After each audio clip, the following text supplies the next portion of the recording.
રાજકોટ શહેરની અંદર કોંગ્રેસ આપકે દ્વાર ની શરૂઆત મેયરના વોર્ડથી કરી હતી। રાજકોટમાં 18 વોર્ડ આવેલા છે। આજે અમે 10 વોર્ડ પૂર્ણ કર્યા છે। આજે 10મા વોર્ડમાં અમે શરૂઆત કરીએ છીએ।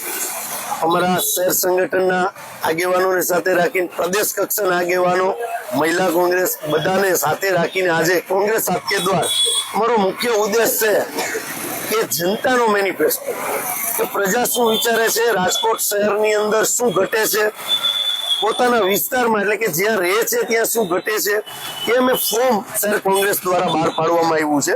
એમાં 14 મુદ્દાઓ છે, 2 કોલમ છે, લોકો એ ભરીને આપશે। 18 વોર્ડમાં પાછા ફોર્મ આવી જશે ત્યારે લોકો શું ઈચ્છી રહ્યા છે એના ઉપર કોંગ્રેસનો મેનિફેસ્ટો રહેશે, ન કે કોંગ્રેસનો જે પ્રજાએ લખ્યું હશે। એટલે પ્રજાનો મેનિફેસ્ટો કોંગ્રેસ ડિક્લેર કરવા જઈ રહી છે। આપના માધ્યમથી કહું છું, ભારતીય જનતા પાર્ટીનું મહાનગરપાલિકામાં કુશાસન ચાલી રહ્યું છે। આપના માધ્યમથી અમે વિનંતી કરી રહ્યા છીએ રાજકોટની પ્રજાને કે આ વખતે તમે કોંગ્રેસનું બોર્ડ બેસાડશો રાજકોટ મહાનગરપાલિકાના, તો અમે પહેલે જે આપના માધ્યમથી કહેવા માંગીએ છીએ કે 50 વારથી 75 વારના જે મકાનો હશે એના ઉપર હાઉસ ટેક્સ નહીં અને નહીં, પહેલી જ સ્ટેન્ડિંગની અંદર નિર્ણય થશે। હવે અલગ અલગ વિચારો જે લોકોને જે અગવડતા પડે છે અને સગવડતા કઈ રીતે પડે એના માટે અમે વિચારી રહ્યા છીએ। કુશાસનમાંથી રાજકોટ મહાનગરપાલિકાને સુશાસનમાં ફેરવવા માટે કોંગ્રેસ સજ્જ છે। આપના માધ્યમથી પ્રજાને વિનંતી કરું છું કે 1 તક હવે કોંગ્રેસને આપો। રાજકોટ મહાનગરપાલિકામાં ભારતીય જનતા પાર્ટીનો પાપનો ઘડો ભરાઈ ગયો છે, એને ફોડવા માટે લોકો મતાધિકારનો ઉપયોગ કરી અને કોંગ્રેસ પાર્ટી તરફ મતદાન કરી અને બોર્ડ બેસાડશે તો લોકોના નિર્ણયો થશે અને રાજકોટ મહાનગરપાલિકા છે એ સુશાસનમાં ફેરવાશે। લોકોના ખૂબ અભિપ્રાયો સારા મળી રહ્યા છે।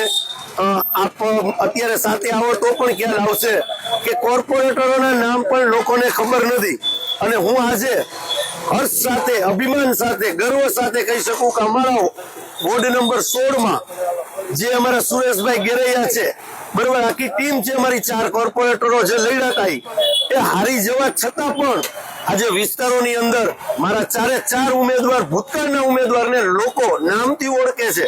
કોંગ્રેસની એ જ વેદના છે, કોંગ્રેસ હાર જીત પછીની વાત છે, લોકોના પ્રશ્નને વાચા આપવા માટે કોંગ્રેસ હંમેશા તત્પર હોય।